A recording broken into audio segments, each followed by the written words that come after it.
Hello commanders, welcome back to Elite Dangerous. Today we're gonna take a look at another weapon system, and this time we will discuss about missiles. We will see how strong they are, how effective they are at getting the job done, and if it's a nice weapon system to have equipped on your ship. Of course, in order to use missiles you must have equipped the missile rack on your ships. Missiles deal explosive damage, which is quite effective because there is no specific defense against explosive damage at the moment in the game. There are certain bulkheads that will protect you against thermal or kinetic damage, but nothing specific against explosive damage. You will have to equip some more expensive bulkheads that offer the same protection against all types of damage. And of course, each missile rack can carry a certain amount of ammunition. They can carry a lot, and this is something that you should keep in mind when deciding what kind of weapon you are going to equip on your ships. There are two types of missiles in the game, dumbfires and seekers. First of all, let's talk about dumbfire missiles. This is the fixed version of the missile weapon system.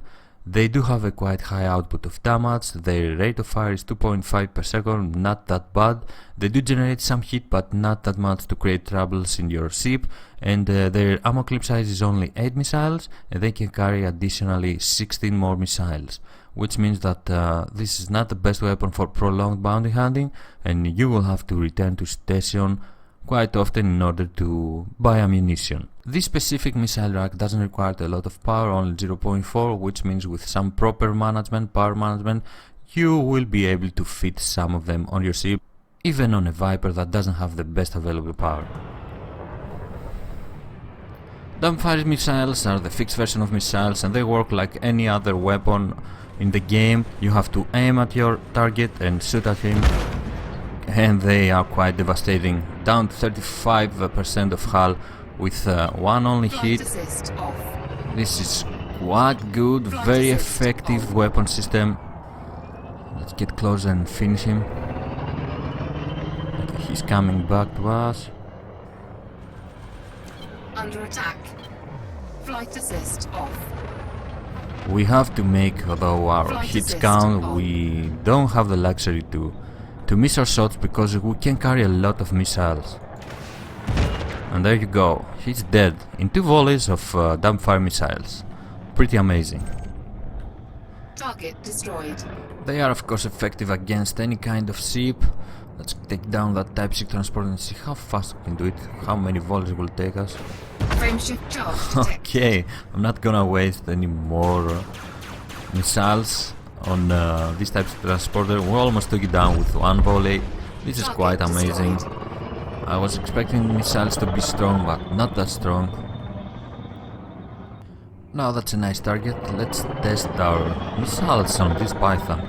Scan detected. Doesn't have shields, but that's okay. It's still a Python.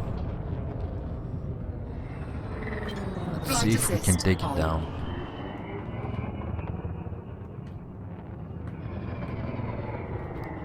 There you go, stay still. Okay, pass next to me and I can shoot at you now. Frameshift Wow. charge detected. So much damage so fast. Under attack. 3% down, and we got a Python. Wow, that was amazing. Target destroyed. Well, he was only a novice and without shields, but still, with 8 missiles we destroyed the Python. That's super strong, super high damage. Of course, in order to replenish your ammunition you will have to buy back missiles, and they are not that cheap. It costs 250 credits to buy one only dumbfire missile, and that means that you will have to pay 6k credits in order to replenish the ammunition of one only missile rack. Let's go ahead and take a look at the seeker missiles now. They do deal slightly less damage than dumbfire missiles, but that's only normal. That's how every fixed and gimbal version works in the game for every weapon system. They also carry less ammunition, only 12 missiles, which is not that good. You will have to be more careful.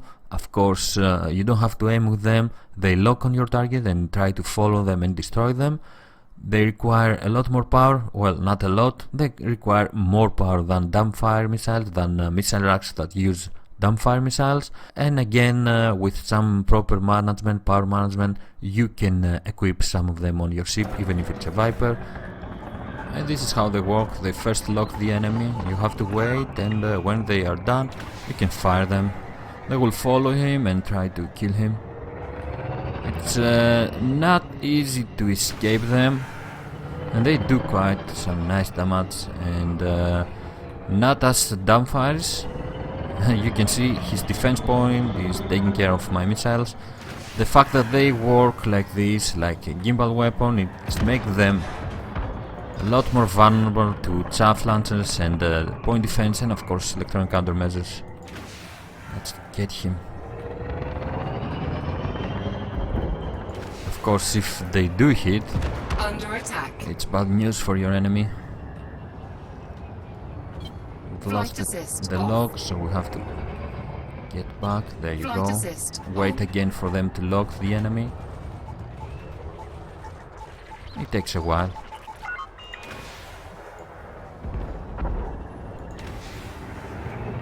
But he can't escape them. He can use countermeasures though. That's the worst situation. We got him. It's a really nice way how they work, but they are more vulnerable, as I said, in chaff and electronic countermeasures, and they are both dumbfire and seekers vulnerable to point defense. And they are actually more expensive than dumbfire. They cost 500 credits per seeker missile, but because you carry less, it's the same cost to replenish the ammunition of each missile rack for dumbfire and seeker missiles. There are also torpedoes in the game, which are practically very big missiles, and you need a torpedo pylon equipped on your ship in order to launch these torpedoes. They do deal an enormous amount of damage, but their clip size and their maximum ammo is very low. The capacity is very low. The specific torpedo pylon carries only 2 torpedoes, which is not that good. You don't want to go out there with only 2 torpedoes in order to take down enemies. The way torpedoes work is the same as seekers. They lock on the target, and you have to wait until the lock is finished, and then you can fire them on your enemy and pray that they will hit. Of course, the damage is incredible. We almost killed that Cobra with full shield. We dropped it down to 7% hull, but we now only have 1 more volley. And of course, the fact that they work like seeker missiles is making torpedoes very vulnerable against chaff and electronic countermeasures, and of course point defense. Every missile is vulnerable to point defense. It's not the best option for missile weaponry. And of course, another reason that makes torpedoes not a very good option to be used and equipped on your ships is the fact that each torpedo costs a little fortune. You need 15k credits to buy 1 torpedo back. You need 30k credits to replenish ammunition in 1 torpedo pylon that uses 2 torpedoes. That's not good. It's unacceptable, and I don't really see any reason someone would use torpedoes at the moment in the game.